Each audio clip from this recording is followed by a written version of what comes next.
Welcome to the Leaders of Tomorrow show at PortfolioWealthGlobal.com. My name is Michelle Holliday. Today we are welcoming a very popular analyst and commentator on the global economy, the markets, precious metals, and government debt, Mr. Michael Pento. Michael is the president and founder of Pento Portfolio Strategies, which is an investment advisory firm. Michael is a specialist in the Austrian School of Economics, as well as a regular guest on CNBC, Bloomberg, Fox Business News, and CNN. He is the author of the book entitled The Coming Bond Market Collapse. Michael, welcome to this show. How are you today? I'm doing fine. Thanks for having me on, Michelle. Oh, we are thrilled. Michael, we want to start off with some very interesting historical numbers when it comes to the price of gold. Back in 1971, the price of gold was $35 an ounce, and it rose to $850 by 1980. And then between 1980 and 2000, gold dropped from $850 down to $250. And then between 2000 and 2011, the price rose from $250 to $1,900, gaining for 11 consecutive years. Today it stands about $1,200. So in total, the price has risen from $35 to $1,200 in 47 years. From your perspective, what is next for the price of gold and why? All right. Well, if you remember back in 2008, what happened was the entire carry trade went into reverse. So when I think about the price of gold, I think about the direction of the dollar and the level of real interest rates.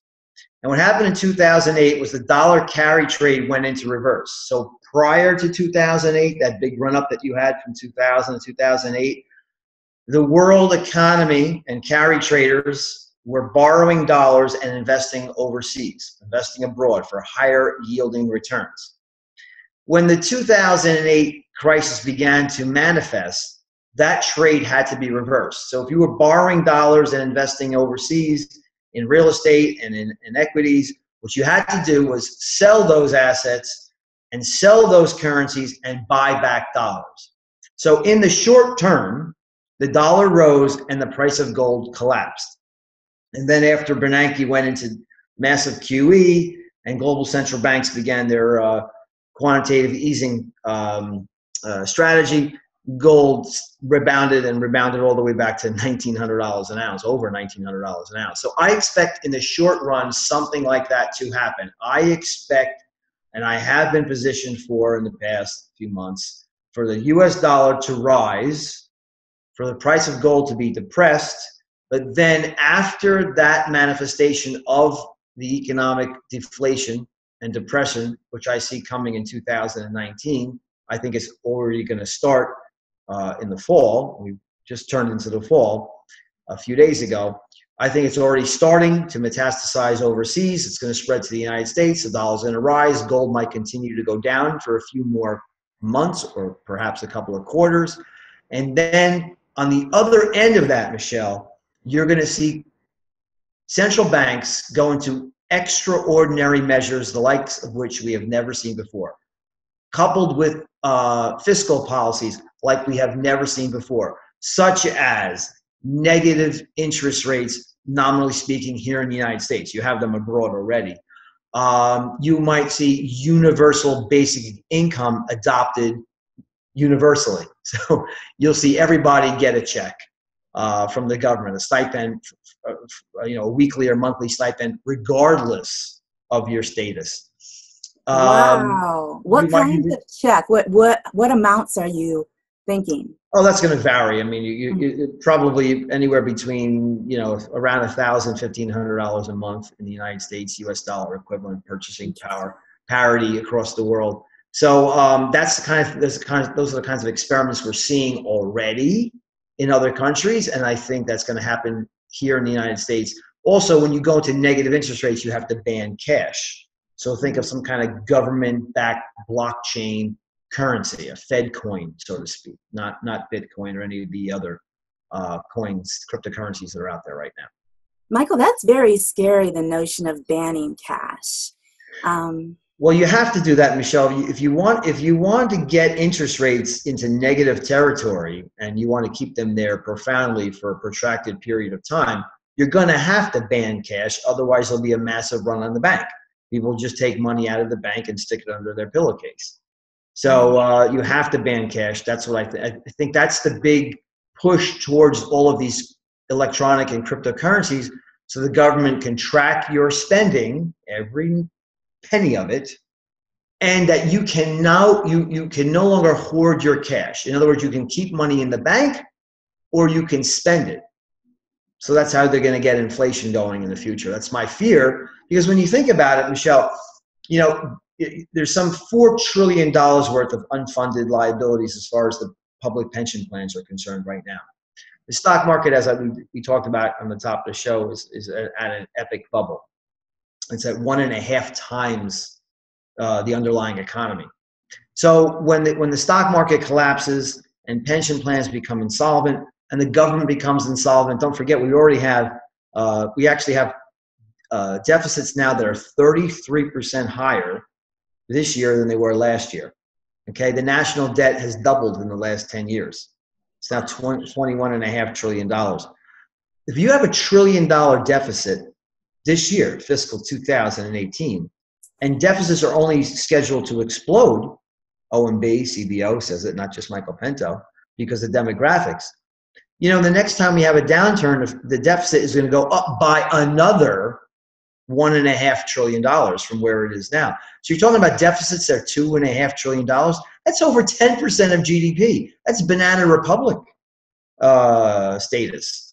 So you're going to have watershed, trenchant moves from central banks that make the moves they made after 2008, which, by the way, are all unlikely, Michelle. Remember, we never thought the Fed would ever take interest rates to 0%.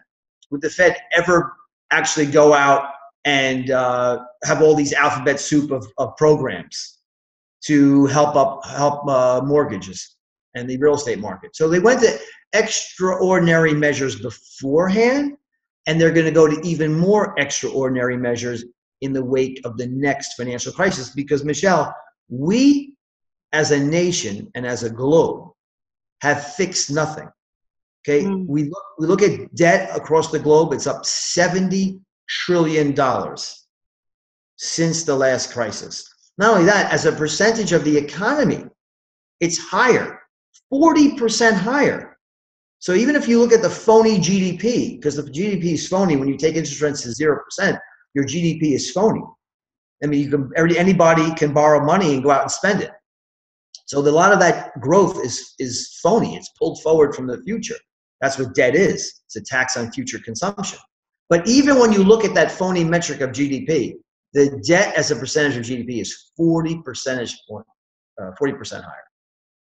Michael, staying with the Federal Reserve, the Fed is allowing its bond portfolio to mature, which means there are less buyers of the Treasury debt out there. Going into the 2020 four-year presidential term, our founder, Tom Beck, is preparing his own portfolio for a weaker dollar 2 years out. Tom's 2018 asset diversification model is available for everyone at portfoliowealthglobal.com/portfolio. Now, Michael, do you foresee, as we were talking about, the weaker dollar? And if so, how much weaker? Well, when you talk about a weaker dollar, Michelle, you have to ask yourself, against what?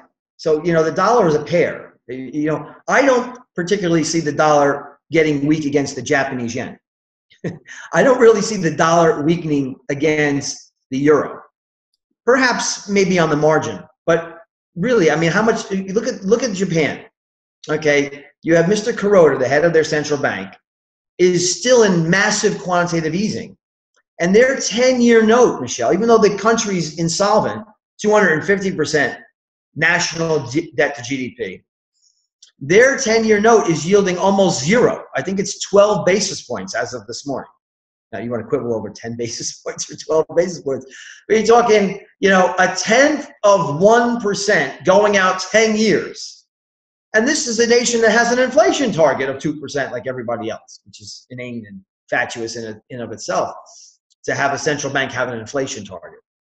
So do I see in a protracted nature, in an extended nature, the dollar collapsing against the Japanese yen? No, I do not. I do see the dollar losing its status as a world reserve currency. So on the margin, it could get somewhat weaker against the yen and the euro. But most importantly, what I see is an eschewment and a rejection on moral grounds of fiat currencies as a whole. So if you ask me the most important currency pair, the dollar versus gold, the dollar versus precious metals, that's the pair I am concentrated on as the one that's going to show the most weakness. I believe that gold will rise against all fiat currencies and in dramatic fashion in the wake of the next financial crisis. So again, just to summarize, just to wrap that up, I do not believe that you should go out and bet a ton of money that the dollar is going to collapse in the long run against the yen. But I do believe wholeheartedly that the dollar will lose a massive amount of its purchasing power against hard assets and in particular precious metals in the wake of the next financial crisis, which is coming and in my opinion has already started. If you look at copper, lumber, if you look at certain commodities like that, if you look at emerging markets, it's already coming. Really? Yes. So do you believe it's going to be a slow crash or a fast crash? Well, it's this is the nature of crashes. They start slowly. I'll take you back to 2006. So 2005, the housing market, 2005, 2006, the housing market peaked. In the summer of 2007, the stock market peaked, but it wasn't really, really a salient watershed toboggan ride down to, a decline of 50% until around October, September, October of 2008. So things kind of slowly crash, and then it's going to be a toboggan ride. If you look at the surge in passive investments, so everybody now has been lunging towards passive investment strategies. So active managing is a dodo bird, it's a dinosaur. Everybody owns the same few securities that are held broadly, universally, in a basket of ETFs. And when the market starts to fall, these people are going to redeem their ETFs. And then the underlying securities have to be sold, which is going to cause more selling of ETFs and more selling in these passive strategies with no buyers underneath. I foresee, unfortunately, when the market really starts to fall, you'll see a couple of days where the stock market, the NYSE, New York Stock Exchange, goes lock limit down several days in a row. Opens up, closes, lock limit down. Opens up, closes, lock limit down. Unfortunately, because the next, I'm not a Cassandra, I'm not using hyperbole. If you look at the dynamics that we have, the massive bubble, massive overvaluation we have in equities that is clinging to the perpetuation of a bond bubble, which, by the way, I can't say, I wrote the book in 2013, that the bond bubble is going to burst. It is already in the process of bursting. If you look at the Fed funds rate, we went from basically zero. We're going to be at 2.25 in a couple of days. In fact, tomorrow we'll be at 2.25 on the Fed funds rate. We'll be at 2.5 at the end of this year, and perhaps a few more times in 2019. LIBOR, London Interbank Offered Rate, right, that went from 0.3 to 2.38%, and that's a rate that's ascribed to trillions of dollars in derivatives and loans. Wow. Now, Michael, going back to gold for a minute, which is one of our favorite topics here at our company, for anyone who does not have it yet, our in-depth gold strategies manual is free, and many hedge fund managers have proclaimed it to be one of the best reports available online. Everyone can download it at portfoliowealthglobal.com/gold playbook. Michael, in terms of gold, what is your own personal strategy? Well, I think you should always have about 5 or 10% perhaps ownership of physical gold in your possession, that you don't have to rely on any third party. That's the beauty of gold, after all, is that there's no counterparty risk. But there is a counterparty risk if you don't own the gold. in your possession. So we start from there. And then when the environment's right, when I think gold is in a bull market, it's very important for me to convey to people that I am not a perma bull on gold. If you want to call me a perma bull because I say to have 5% physical gold, I don't think that makes me a perma bull. There are times, because I manage money for a living, that the model portfolio will have almost no gold exposure in it, as we've had over the past few quarters. We have very little gold exposure, about 5% of the portfolio in gold mining shares and in other gold mining allocations. But there will be a time when the US dollar starts to roll over, even if it's just on the margin, against other fiat currencies. And there will especially be a time when the level of real interest rates begins to fall. In other words, when the Fed is no longer raising rates, but cutting rates frantically to get back to zero and below in order to create inflation. So real interest rates will be profoundly negative. And you want to catch that cycle. So my strategy right now is to have the 5% in physical possession and wait for my model to tell me when it's time to go more long of gold mining shares, because that is where you get most of your leverage in a raging bull market in gold. Now, no one seems to be considering silver as a monetary metal, except for a very small portion of the population. Our company is about to publish a series of important silver supply and demand statistics in our free newsletter. And our last stock profile gained over 525% between September 4th to September 19th. It was the best performing stock on the planet.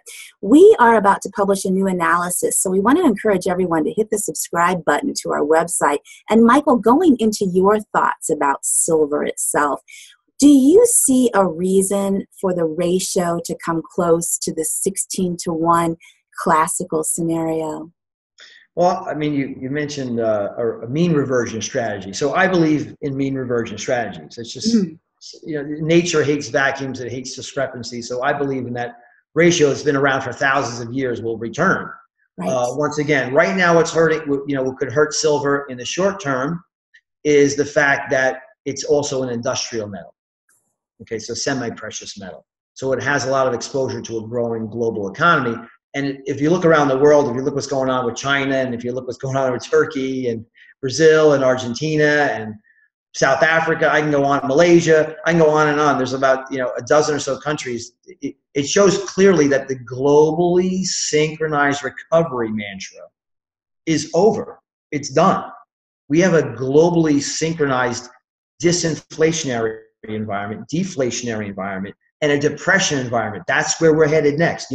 I have to tell you, Michelle, if you look around the world, there are 19 globally significant central banks that I monitor, along with Capital Economics too. It's a research firm that I use.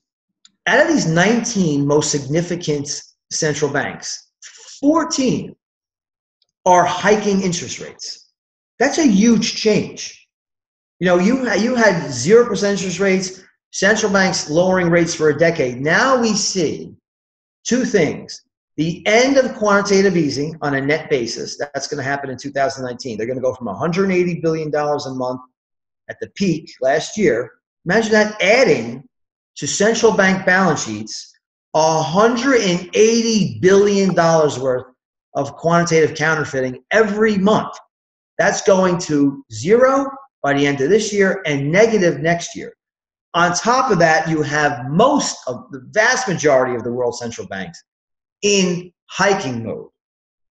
That's a watershed difference than what we had a few years ago. So that's why I believe in deflation. That's why I believe that the reality check for this globally synchronized bubble is occurring right now as we speak. Wow.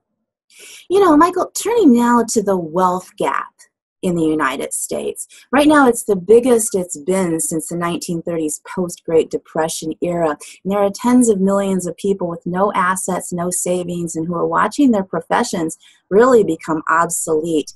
And bonds are going to be a terrible place to be.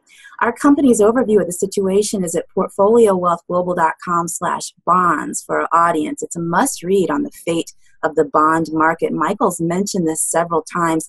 Now, in your opinion, is the wealth gap problem one that the government should tackle, or free market, or both? Well, the government should maybe, the government could tackle it. It's a tough question. They can tackle it. Can they? I have to laugh because the government maybe could tackle it because they're the problem. The wealth gap, you look at, Michelle, you have to wonder why productivity, they all wonder why productivity is so low in this country, barely above 1% for many, many, many years after the Great Recession. And the reason why productivity is so low is because the kind of jobs the government is helping to create, fostering, are outside of the manufacturing sector. And the manufacturing sector is high-paying jobs with, a pension plan, maybe 401k, benefits. This is one of the reasons why productivity has been so low. And one of the biggest things I can tell you about the wealth gap is it is caused by, the progenitor of the wealth gap is, in the United States, is the Federal Reserve.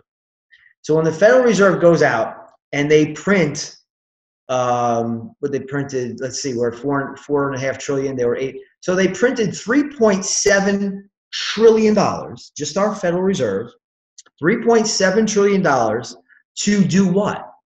To rescue banks from insolvency. So they printed this money, handed it over to the primary dealers and banks in general, and said, hey, give us your bonds, give us your bad assets.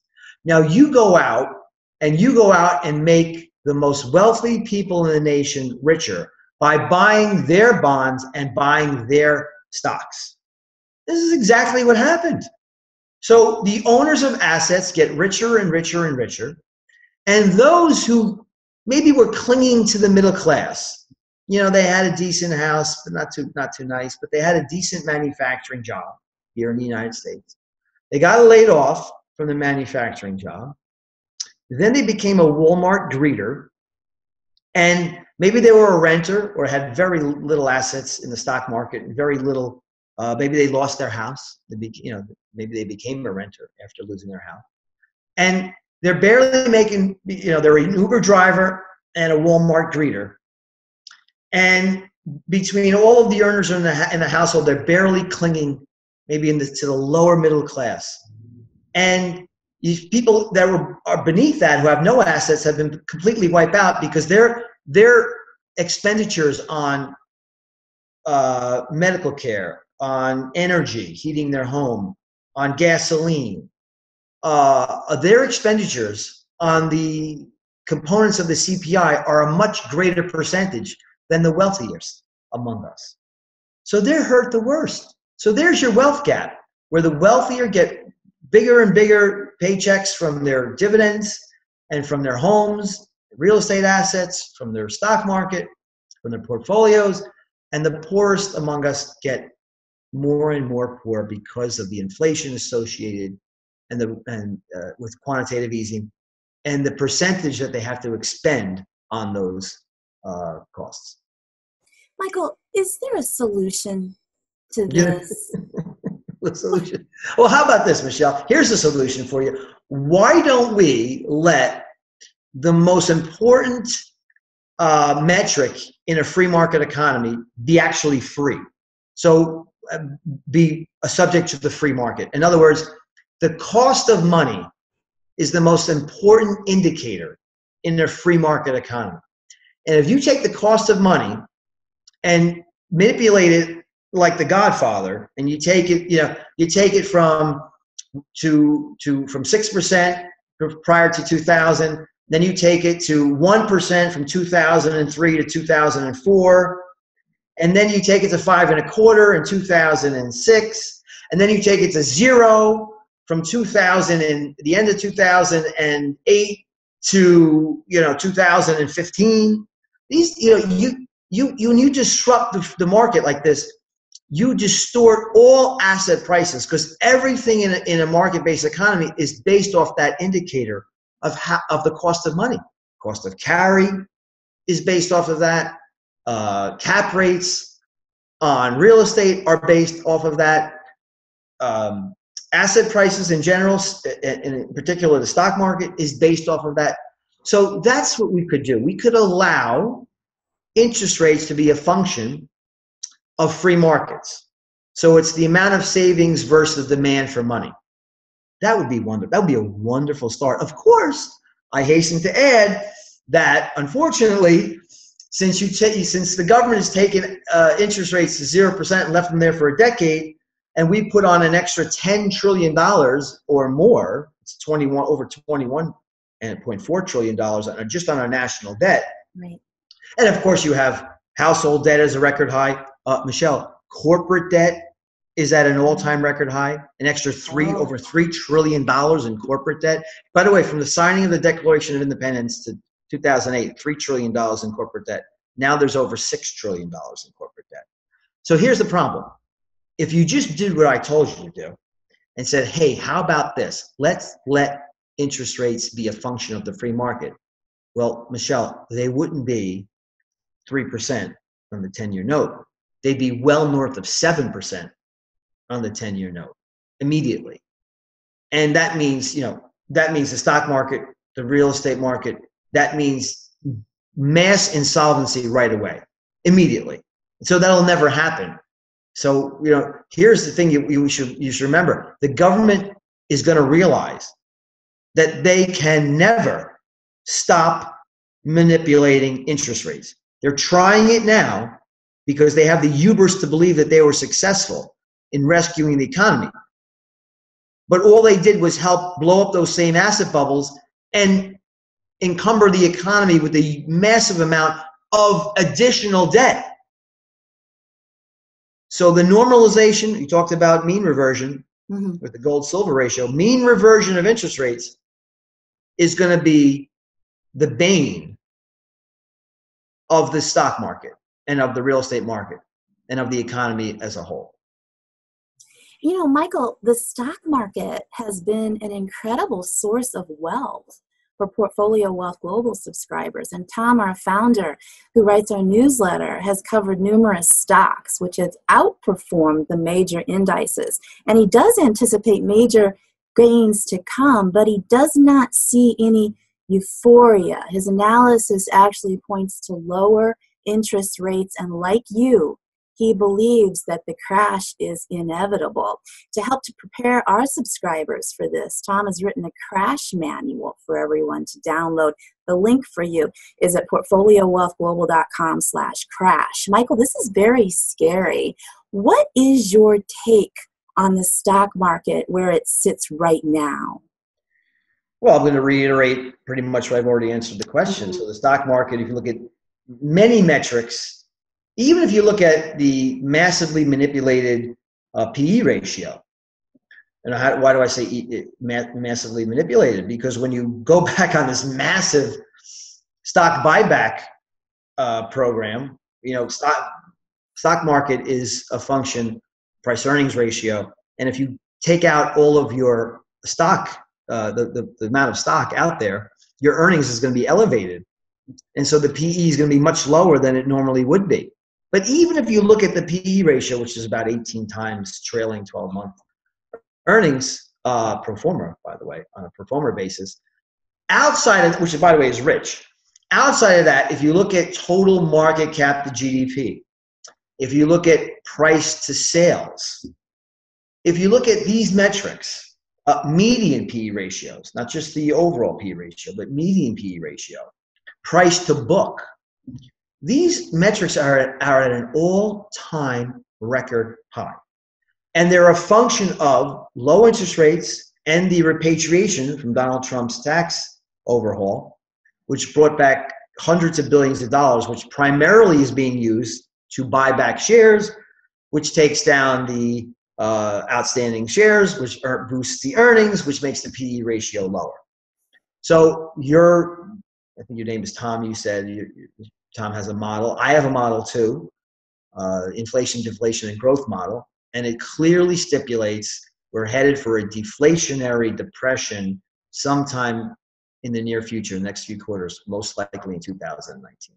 And that's not going to be good for stock prices at all. Now, Michael, Worse than 2008. Much worse than 2008. Right. And what I wanted to tell the audience, you are an extraordinary analyst. Could you please talk to us a little bit about your book and also about your website so everyone can follow your work? So my website is pentoport.com. You can go to the website. I have a midweek reality check, which I publish it's a podcast I put out every Wednesday.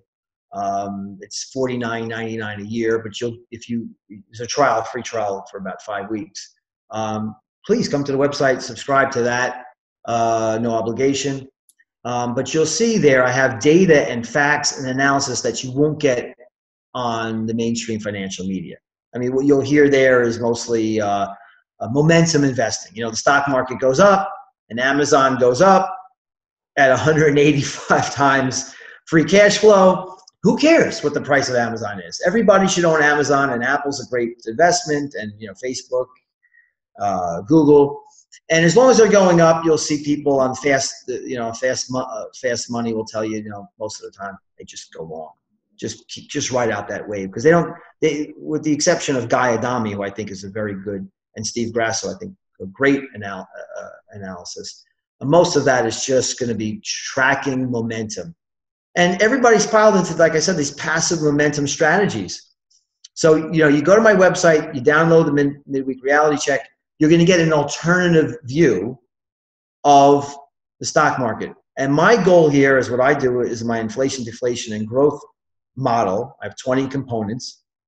And I'm trying to model where the economy is on that inflation, deflation, and growth spectrum. So I'll know when to become net short in the portfolio. And we're headed that way, in my opinion, very quickly. So you can also get my book. It's called The Coming Bond Market Collapse. You could take out that coming anymore because it's here. Bond market is collapsing. Again, LIBOR pretty much from 0.3 to 2.37% collapse. The 2-year note from a quarter to 2.5% collapse. 10-year note, same thing, 1.3 to 3%. This is the start of the collapse of the bond market. And I want to tell you, when you get the book never imagined, because I wrote it in 2012, 13, I never imagined, Michelle, that interest rates would be negative. So we have sovereign debt at its peak was around $14 trillion of sovereign debt, government debt around the world, where you were, as an investor, handing a sovereign nation money and getting back less in principle. So you think about that. How distorted markets have been. I never imagined that could be even possible when I wrote the book, but that's where we are today. So you get the book, it'll explain to you exactly what's going to happen. Most importantly, I want to just leave with this note as far as bonds are concerned, Michelle. You and I both agree maybe that bond yields, they've been rising, but they might top out and go down in the next, as the next crisis unfolds. But on the other end of that, when investors concurrently understand that central banks can never normalize interest rates, this normalization process is going to be truncated right in the middle of it. And central banks are going to have to admit that they can never allow interest rates to rise and that they can never drain their balance sheets. Their balance sheets have been forever will be where they are and growing. In other words, they have forever permanently monetized debt. When the street knows that, faith in fiat currencies will collapse in unison. And that is going to be the progenitor for inflation like we've never seen before. So every fixed income instrument that governments and central banks aren't actively purchasing will plummet in price and skyrocket in yield. Wow. Now, prediction-wise, Last question. When do you believe that fiat currencies will become obsolete? Well, I think I might have already answered that. If you want to, I can tell you the circumstances and I'll give you a date, even though Awesome. there's only one God and it certainly isn't Right, me. of course, we know. So, That's so, prediction. so the circumstances behind that, when the next global depression becomes manifest, global central banks will have to go into negative real interest rates on the nominal sense and in the real sense. That means you're going to have to ban cash. You ban cash, you're going to go to an electronic fiat currency. And if you go to an all-electric fiat currency, electronic cryptocurrency, then I think that most sane people will understand that you have to go into what I consider a 100% gold-backed currency. You can put yourself on one by owning precious metals. So that's the circumstances which are going to occur, where people will demand that even if it is an electronic fiat currency, it's not good enough. And they're going to demand that all government currency be backed by precious metals, as they were back in the 1800s in the United States, and we did marvelously. We actually created the Industrial Revolution. That's going to be a revolt against central banking. That's going to occur after the hyperinflation, which occurs as a result of the depression. So you're talking about 2020, 2021, probably sometime around then. Wow, that soon. Well, if I'm right about the recession and depression coming in 2019 and the hyperinflation 2020, then I think in late 2020, 2021, people are going to demand some kind of global reset has to occur. And that is when central banks will have to return, if they're still around, government currencies will have to be backed by precious metals. The people will demand it. That's my hope. And by the way, that's not a bad thing. That would be wonderful, because your wealth gap that we're so worried about here, yes, goes away. Wouldn't that be wonderful? In other words, Michelle, money once again would be real. And can I just, before you leave me, I want to say, why is it so important that money is backed by gold? Because the mine supply of gold usually increases around 1-2% per annum, maybe a little less now. But so you think of that as your base money supply. So your base money supply would increase commensurate with the growth in the population and productivity. And in that way, you can guarantee that you cannot get inflation. It's not possible. You wouldn't worry about too many people working and a Phillips curve. This is all BS. If your base money supply grows commensurate with population growth plus productivity, which means your base money supply grows commensurately with the economy, you can't ever have inflation. You'll just have stable prices. And isn't that what we all want? Health and prosperity for everyone. Beautiful. Absolutely. Michael, thank you so much for being on the show today. Thank you, Michelle. Mr. Michael Pento, analyst, author, and president and founder of Pento Portfolio Strategies. For the leaders of tomorrow's show, I'm Michelle Holliday at PortfolioWealthGlobal.com.